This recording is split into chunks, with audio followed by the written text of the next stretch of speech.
महाराज शिव कथा कह रहे हैं,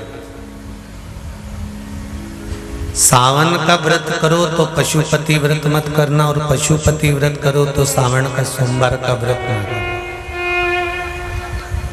दो जल के पात्र सावन के महीने में, भले एक बड़ा पात्र हो एक छोटा सा पात्र हो, पात्र भी नहीं हो तो उसके ऊपर भले कटोरी रख लेना, पर दो पात्र से जल शिव जी को एक साथ समर्पित करना।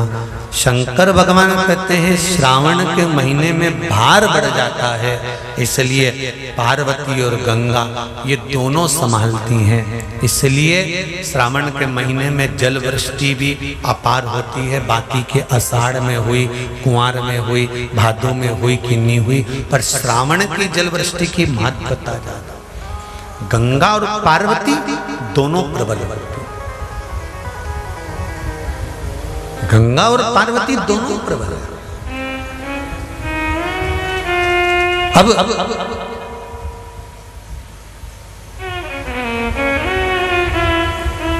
भृंगी ने कृष्ण खड़ा कर दिया,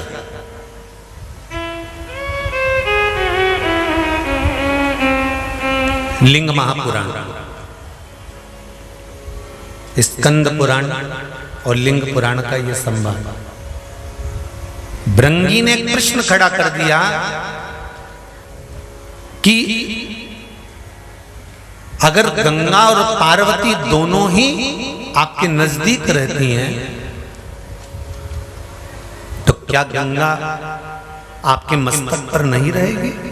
शंकर भगवान कहते हैं सुनो भृंगी, श्रावण के महीने में साधारण से साधारण व्यक्ति भी जब दो पात्र लेकर शंकर को जल चढ़ाने के लिए आएगा तो एक पात्र का जल अपने आप गंगा जल बन जाएगा।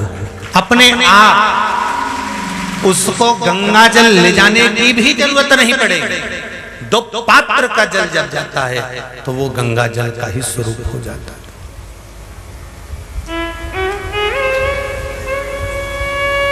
बैठो अभी वर्णन करते हैं। दो पात्र का जल ही, एक पात्र का जल गंगा जल का भाव वर्णन करते हैं।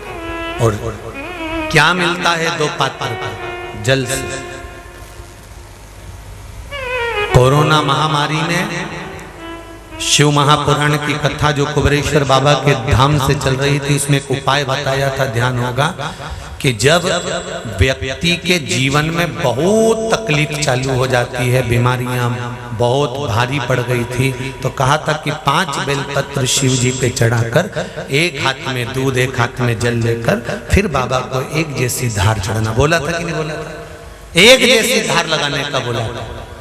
श्रावण के महीने में जब दो धार का जल शंकर भगवान पर चढ़ता है, और अगर दो धार जल का दर्शन करना हो तो आपके मोबाइल में भी शंकर भगवान की फोटो निकालना, उसमें शंकर जी के 4 हाथ नजर आएंगे, 2 हाथ से शिव जी अपने ऊपर जल चढ़ा रहे हैं, 2 कलश उनके हाथ में है, उस चित्र का दर्शन करना, उस श्रावण के महीने का दर्शन करना।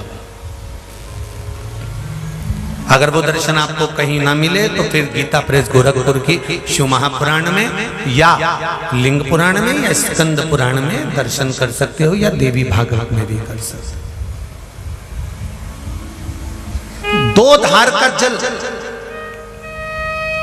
यदि हमारे व्यापार में तकलीफ आ रही है, कहीं उन्नति की सीढ़ी पर चढ़ने में तकलीफ आ रही है, या कहीं हम हमारे कार्य के प्रति काम अटक रहा है, यदि काम अटक रहा है, हमें और सरल भाषा में समझ लो, और सरल में समझो, जब मालूम पड़े कि कहीं कचरा अड़ गया, ठीक है, तो चतुर लोग क्या करते हैं, जो चतुर माताएं होती हैं, बुजुर्ग होते हैं, वो क्या करते हैं, जम के एक बाल्टी पानी डाल दे।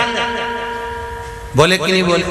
अरे बोलो जम के जरा, एक बाल्टी जरा जम के पानी डाल, और जो जम के पानी डालेगा ना तो कचरा निकल गया। उसी तरह जीवन में अगर दुख चल रहा है, तकलीफें चल रही है, कष्ट चल रहा है, बीमारी चल रही है, परेशानियां चल रही हैं, रास्ता नहीं मिल रहा, तो पूरा सावन का महीना 2 कलश लेकर 1 बाल्टी पानी अर्थात 2 कलश से जब जल चढ़ाएंगे तो जिंदगी का कचरा भी अपने आप हट जाएगा और जीवन सार्थक। ये कावड़ की महत्वता।